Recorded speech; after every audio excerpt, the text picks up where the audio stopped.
Bener nggak sih kalau kita mau laku buat jualan online, kita tuh harus selalu jualan produk-produk yang lagi viral. Apapun yang lagi rame, lo bikin. Nah, ini bener-bener cuan, atau sebenarnya kalau lo salah timing, bukannya dapet cuan, tapi yang ada malah pusing.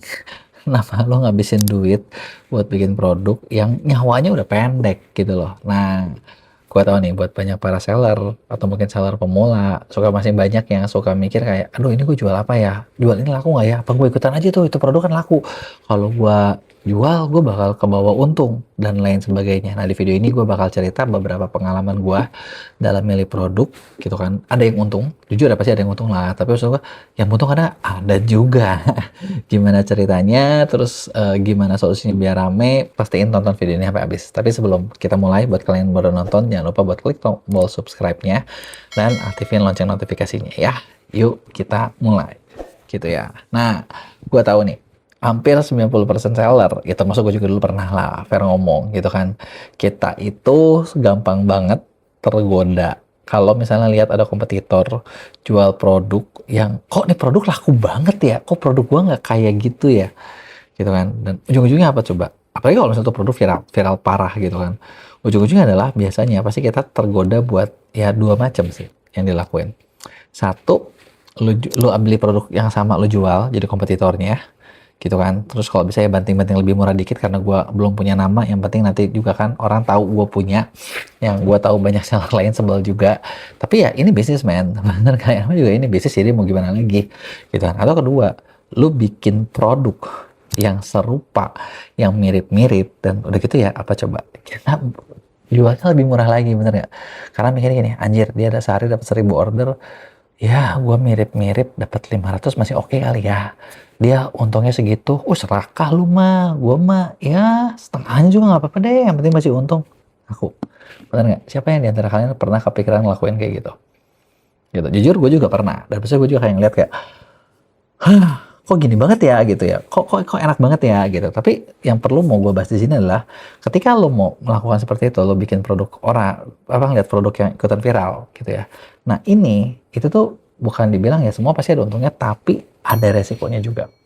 Kenapa? Satu nih yang gue bilang, ketika lo coba jualan produk viral, kalau produknya sama persis, udah pasti perang harga deh. Dan yang namanya perang harga itu pasti ngancurin bisnis, pasti ngancurin profit. Gitu. Tapi gue tahu, mau gue ngomong gimana pun, pasti banyak di antara kalian tetap aja suka gitu. Ya udahlah, kalau untung kenapa enggak gitu kan? Toh gue untung-untung aja masih profit daripada barang gue nggak laku-laku. Bener kan? Cuman ya ini resiko. Perang harga itu pasti ada, makin lama makin brutal. Dan ketika perang harga itu bakal bikin resiko kedua makin muncul. Umur produk viral itu ada umurnya, dan biasanya umurnya pendek. Gue pernah dapat data dari TikTok ya. Kalau di TikTok itu rata-rata produk viral kalau nggak bisa dipertahankan itu umurnya paling cuma 3 bulan, maksimal 6 bulan. Coba deh lu bayangin. Jadi kayak ketika contohnya kita lihat viral, oke rame, lu mau masuk, lu mau bikin, lu bikin butuh waktu kan? Bener nggak? Pasti butuh waktu dong.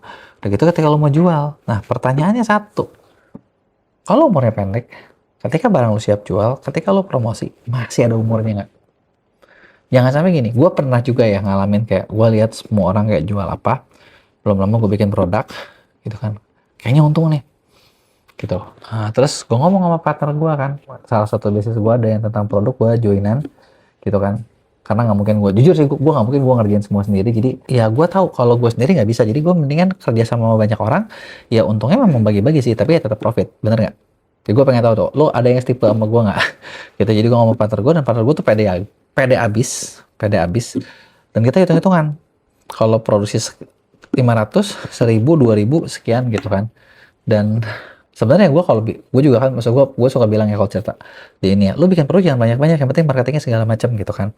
Nah biasanya gue juga mulai dari slow gitu kan, biarin deh kita testing gitu kan. Tapi karena itu momennya ini, terus kita lihat takutnya umurnya pendek, kita ambil stok yang banyak. Dan lo tau gak guys hasilnya apa?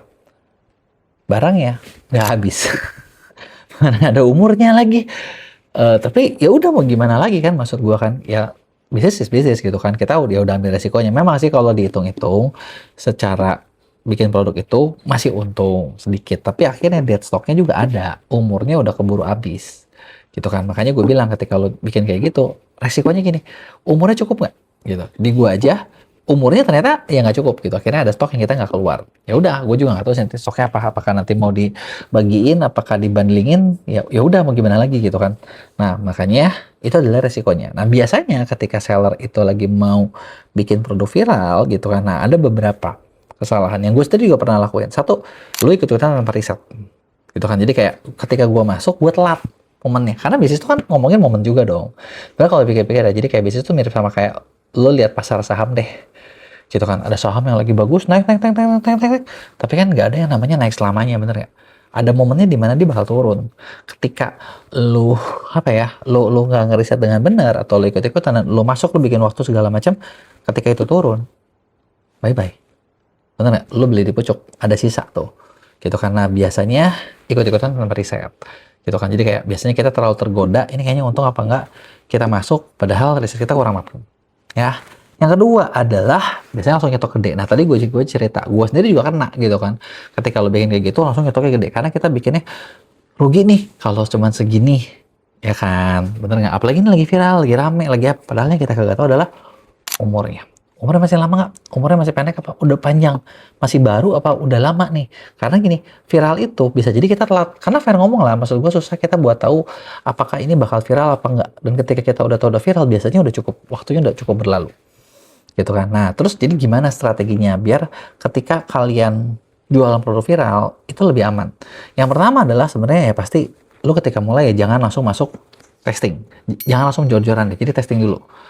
Mungkin produksinya nggak usah terlalu banyak, cobain dulu rame apa enggak. Yang penting adalah gimana caranya bisa memproduksi dengan cepat dan memenuhi kebutuhan. Nah, biasanya jujur ini di Indonesia yang agak masalah gitu ya, karena kita susah juga nih dapetin apa ya, supplier yang bisa ngebut gitu loh. Oke, gue coba dulu segini, kalau laku gue beli banyak. Nanti biasanya ketika dibeli dikit bisa, ketika beli banyak ya udah gitu kan, susah, bener nggak? Nah jadi itu biasanya jadi masalah. Yang kedua adalah jangan sampai lo bergantung banget sama produk itu doang gitu kan. Jadi kayak, oh ini adalah produk utama nih, gue udah, ini gue di situ, duit gue di situ, mati lo kalau itu adalah utama. Karena ketika itu lo udah apa ya, jangan taruh seluruh satu keranjang lah. Ketika itu umurnya udah lewat, yang namanya viral tuh ada umurnya. Kalau umur udah lewat, susah buat ngangkat produk lagi. Dan ingat, viralnya bukan sama kalian, bener nggak? Kecuali kalau lo yang ngeviralin, lo bisa kepikir, oke, gimana lagi ya, gua nyiapin buat viralnya. Tapi kalau lo bukan lo yang bikin ngeviralin, artinya kan lo juga nebeng sama orang. Lo kagak tahu itu dia gimana, apakah dia hoki, dia bakal bikin lagi, atau ya udah dia juga, ya udah aja, gue juga nggak sengaja. Ya udahlah, kita rame-ramean gitu udah beres, gitu kan? Ya kan rugi juga kalau kayak gitu. Bener nggak? Nah, dan yang paling penting lagi adalah ketika lu jual produk viral, jangan cuman ngandelin organik. Kalau menurut gua, karena gini, yang gua ngalamin ya, karena kita ngerasa, oh ini lagi rame, udahlah nggak usah terlalu banyak spend, kan tetap laku toh, gitu kan. Nanti kan bisa kehitung lah. Nah, momennya lewat, habis. Justru kalau menurut gua, kalau udah viral, ya udah, berarti mungkin lu harus, apa ya, lu harus lebih spend lagi, lebih jor-joran lagi spendnya. Karena ketika lu spendnya jor-joran gitu kan, itu kan bisa mempercepat ngabisin barang lu. Dan kalau udah habis, misalnya kalau perlu viral ya jangan terlalu diri sok, kecuali lu yang bikin momennya. Gitu kan. Nah, dan paling penting adalah action plan-nya gimana nih? Kalau misalnya stoknya lama, ada sisanya, lu ada rencana nggak? Gitu. Kalau nggak ada rencana, ya kan repot. Bener nggak? Yang ada malah lu pusing sendiri. Jadi harus siap nih gimana caranya kalau misalnya itu gagal. Karena gitu biasanya banyak seller suka nyiapin bisa bikin, tapi nggak nyiapin gimana kalau gagal. Nah itu dia tadi sih beberapa hal yang gue alami tentang produk viral. Yang pasti ya seperti yang gue bilang, segala sesuatu itu lo harus riset, harus bikin rencananya, harus bikin plannya. Karena kalau lo nggak bikin rencananya, lo nggak bikin plannya, wah bisa kacau deh. Nah kalau misalnya ada di antara kalian yang, aduh, bisa nggak sih dibantuin dibikin plan buat bisnis kalian, buat produk kalian, buat toko kalian, biar kalian tuh nggak ngandelin produk viral doang, atau biar kalian tuh bisa memang bikin produk viral kalian sendiri, gitu kan. Nah, gue punya program namanya Konsultan Ordal, di mana di situ kita udah nyiapin tim konsultan buat ngebantu ngerapihin bisnis kalian. Mau dari mana nih? Lu mau dari operasionalnya? Mau dari marketingnya? Atau misalnya gini, biasanya sih rata-rata orang yang kita masuk kerja sama ya, dari marketing digitalnya nih. Jadi kayak lu jualannya kayak gimana, strateginya kayak gimana, udah punya tim apa belum. Nah, di situ kita bisa ngebantu ngerapihin semuanya. Gitu kan, biar tim kalian bisa jalan tanpa nantinya lu harus pusing lagi. Dan biasanya rata-rata klien yang gabung sama kita, itu dalam satu project 3 bulan sampai 6 bulan, itu biasanya goalnya nyampe.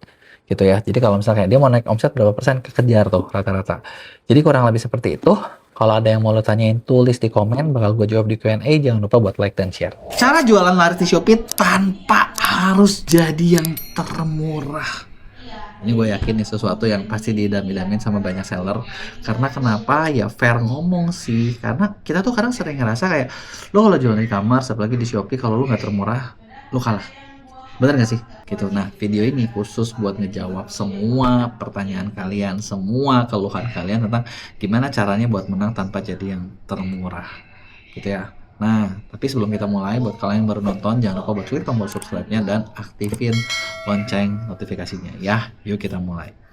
Jadi gini, pertama, menurut gue yang bikin kalian selalu kejebak di alasan harga termurah adalah dari awal adalah kesalahan mindset. Ya, lu mau bilang, ya ngomonginnya genset lagi deh. Gue bukan ngomongin genset atau mindset kayak motivator, enggak. Tapi karena gini loh, dari pengalaman ya, kita tuh selalu berpikir karena ya kalau lu nggak yang termurah, ya lu nggak akan ada yang beli gitu, tau nggak? Orang tuh selalu beli, orang kalau beli yang murah kenapa harus beli yang mahal sih? Jadi kita harus cari yang paling murah, paling murah, paling murah. Pengalaman pribadi gue, salah satu yang gue pernah ngerasa ya gue bangga gitu ya, gue bangga karena kenapa gini gue jualan di Shopee. Salah satu produk yang pernah gue jual adalah produk suplemen, dimana produk suplemen itu lebih kayak reselleran, dimana ya produknya udah mirip-mirip aja, sama-sama aja gitu loh, sama-sama aja, bisa kayak yo sama-sama semua, mirip semua gitu sama orang gitu kan. Nah, dan lu tau gak sih kayak kompetitor itu bisa jual barang sampai 30%. Gue bukan ngomong beda 5.000 lagi ya, gue ngomong beda 30%, 35%, bahkan yang gila kadang sampai 40% dari harga yang gue jual. Jadi gue jual jauh lebih mahal. Terus apakah toko gua nggak laku? Enggak juga, karena ternyata toko gua salah satu yang penjualannya cukup oke, gitu ya. Dibilangin terlaris kagak, memang terlaris banget dimiliki sama mereka. Tapi coba lu pikir deh, mereka terlaris, tapi harganya di bawah gua 40%, artinya untungnya tipis banget. Gua nggak terlaris sih, tapi maksudnya gua masih masuk 5 besar lah, 5 besar, 10 besar. Tapi ya cuan gua tebal dibandingin mereka. Yang artinya apa? Duit gua lebih pegang dong. Bener nggak? Nah, gimana caranya? Nah, caranya gua bakal bahas di belakang. Karena yang gue bahas adalah lu harus ngerti mindsetnya dulu, lu harus ngerti dampaknya dulu kalau misalnya lu perang harga terus. Gitu, kayak si kompetitor gue dengan dia jadi yang termurah gitu ya. Dan termurah itu perang-perangan loh tuh guys ternyata. Jadi kayak hari ini toko A, nanti gue lihat lagi besok toko B, nanti besok toko C. Kenapa? Karena gini, si A ngebanting, nanti udah gitu dibanting sama si B. Si B ngebanting, nanti dibanting sama si C. Dan ujung-ujungnya adalah ya terus-terusan kayak gitu. Gitu ya, sampai akhirnya lu bayangin ya, di barang yang gue jual, barang harga 400-500 ribuan, untungnya mereka tuh kalau gue hitung itu karena cuma 2.000 perak, 3.000 perak gitu kan. Ya kalau udah potong admin mungkin kayak wah udah sedih banget deh gitu kan, kayak lu ngapain sih gitu kan, lu secapek itu kah gitu kan, untungnya udah bener-bener habis, effortnya gede tapi kagak ada duitnya gitu kan, belum lagi cairnya yang lama lagi. Berarti kan itu masalahnya ya, dampaknya adalah bisnis itu susah growth, dan itu juga yang gue lihat di mereka. Jadi ya ujung-ujungnya ada sekelompok orang yang banting-bantingan terus, bunuh-bunuhan terus, yang gak ada ujungnya gitu kan. Nah padahal pilar menang buat lo jualan laris tanpa perang harga itu nggak cuman harus termurah. Lo harus ngerti dulu nih, kayak pembeli itu ada beberapa kategori. Nah kadang ini yang kadang kita nggak ngeh. Jadi gini, ada orang yang misalnya pencari diskon, jadi mereka tuh kalau nyari barang harus sampai yang termurah banget. Ibarat gini loh, contohnya gua aja, di keluarga gua, bini gua kalau mau check out Shopee itu lama banget, check out di kamar tuh lama banget. Kenapa? Karena dia harus selalu ngebandingin satu toko dengan satu toko, satu toko dengan satu toko, dan ibaratnya gini, beda 1.000-2.000 dia ngerasa seneng kalau gua dapat yang termurah gitu kan, yang tanpa sadar waktunya udah habis. Bisa ibaratnya kayak cuman beli 2 barang bisa sejam 2 jam kalau misalnya beberapa barang ya, yang sampai kadang gue bilang kayak lu bego banget sih buang waktu sebanyak itu sih. Sedangkan kalau mau belanja barang, gue nggak nyari begitu ya, gue mencari yang mungkin lebih trusted. Jadi gue nggak mau waktu gue buang lama. Ya udahlah, beda 5.000, beda 10.000, beda 20.000, kagak bakalan bikin kere gitu kan, logika gue begitu. Tapi waktu gue lebih mahal. Nah ada pembeli seperti gue gitu ya, mungkin yang lebih ke value oriented, ada juga mungkin yang lebih ke experience, ada juga mungkin yang ke lebih yang ke service. Artinya gini, poinnya adalah yang gue mau bahas sama kalian adalah pembeli itu nyari itu banyak, harga, trusted, value, service gitu ya. Bahkan kalau lu cari itu bisa ada banyak poin banget gitu. Ada yang mencari review orang, kata temen yang mana gitu kan. Dan tergantung model bisnis juga, model barang juga. Barang semakin, contoh kayak barang gue ya, itu harga cukup mahal gitu kan. Orang juga kadang udah tahu nih harganya kayak gini nggak mungkin murah gitu kan. bukan barangnya tuh bukan kayak barang yang harus murah-murahan gitu kan. Nah, mereka mungkin bakal berpikir mana nih yang lebih bagus. Jangan sampai gue dapat murah, tapi setelah itu gue rugi. Nah, itu juga catat. Jadi lu harus tahu nih model barang lu seperti apa. Ya, kalau misalnya memang model barang lu, misalnya, aduh tapi gimana kok nanti kalau model barang gue memang nggak ada value-nya, nggak ada yang bisa diini ituin ya, semuanya jelek. Memang ya udah aja memang itu barang murah-murahan termurah. Ya pertanyaan gua, lu mau sampai kapan jualan capek begituan? Mending lu ganti barang deh kalau gitu. Barangnya nggak bisa diapa-apain. Bener nggak? Ya itu menurut gua loh ya. Tapi gua mau tahu pendapat kalian, lu tulis di komen. Pendapat lu gimana tentang statement gua yang tadi? Ya, nah, eh maka dari itu pilarnya adalah satu. Gua adalah ngembangin added value. Added value-nya apa nih? Oh, di produk gua kasih tambahan beberapa service-service lebih. Gambarnya gua bagusin, gua kasih kayak kenapa orang harus beli di gua, gitu kan. Kalau kayak produk gua kan dulu suplemen ya, jadi kan orang tuh pengen dapetin hasil. Gua tonjolin banget highlight kayak testimoni dari konsumen gue seperti apa, ininya seperti apa, gitu kan. Nah, itu adalah hal-hal yang susah dimiliki sama si kompetitor gua, karena mereka kan udah yang penting murah, bener nggak? Kita kasih bonus-bonus khusus, nggak punya budget biasanya mereka kan. Kedua, nah selain dari value, orang juga bakal beli yang sering nongol. Nah, karena budget gua lebih punya, kenapa gua lebih punya budget? Bukan karena gua lebih kaya, tapi karena ya untung gua lebih ada kan. Gua bisa punya budget yang cukup besar untuk naikin ads. Ads gue gedein. Sedangkan mereka gue tahu adsnya kagak mungkin lo punya budget gitu, karena gue udah tahu model untung lu udah tipis banget gitu kan, lu dikasih ads mati lalu gitu kan. Nah, itu yang gue hajar ke situ. Jadi trafficnya gue beli, value-nya gue tambah. Nah, ketika itu gue dapat lihat, mungkin ada juga dari gue bocor nanti dibeli salah kompetitor. Ya udah, mau gimana lagi? Ya itu yang model resiko dagang, telan aja gitu kan. Nah, itu adalah salah satu trik yang gue lakuin. Nah, terus udah gitu pilar kedua apa? Packaging atau presentation itu perlu.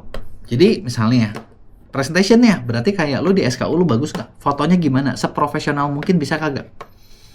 Nah, gue bikin foto seprofesional mungkin, tapi mungkin nggak dicuri? Mungkin. Terus gimana? Oh, gue kasih watermark yang banyak. Watermarknya tapi nggak berasa dan lu susah crop.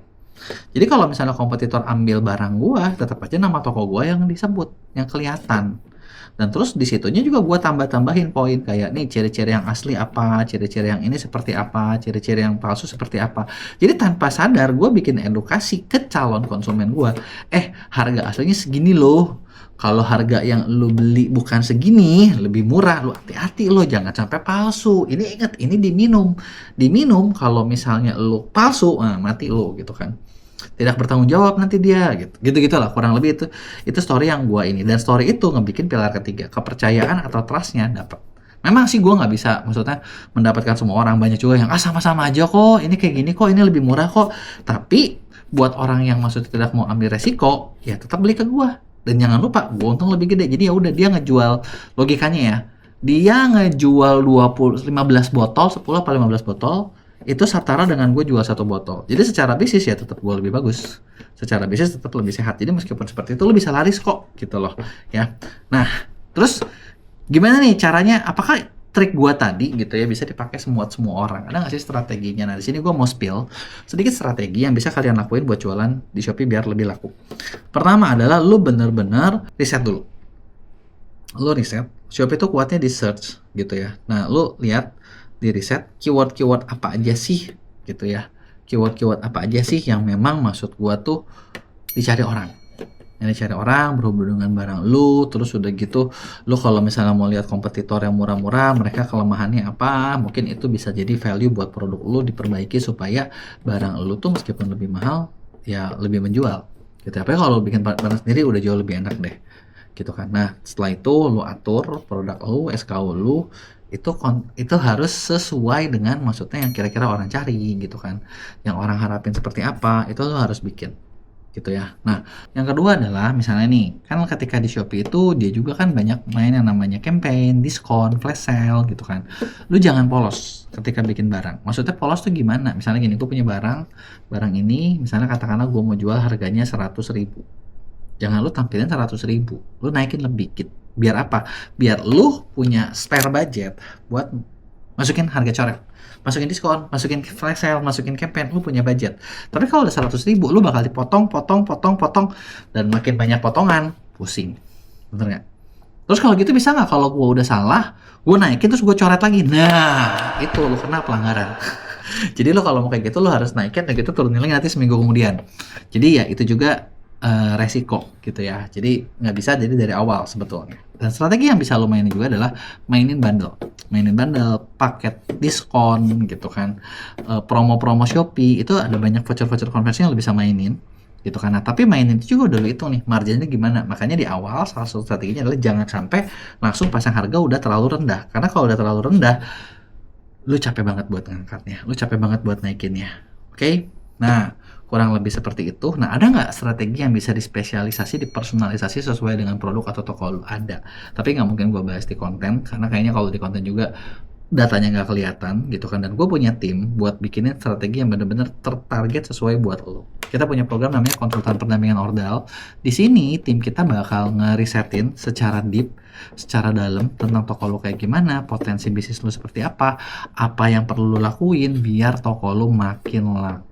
Dan action step-nya itu bakal dibikin dikasih yang memang benar-benar yang lu bisa kerjain gitu kan. Dan biasanya setiap project kita interview dulu nih, kita ngobrol dulu nih, lu pengen targetnya apa sih, jadi kita bikinnya sesuai yang memang bisa lu lakukan gitu kan. Dan rata-rata 80% klien yang ikutan program ini itu targetnya nyampe. Jadi buat lu yang mau, lu bisa klik di link deskripsi, ngobrol sama tim gue buat ikutan program di pendampingan ordal ini. Kurang lebih kayak gitu caranya. Kalau ada yang mau lu tanyain, jangan lupa buat tulis di komen, jangan lupa buat like dan share.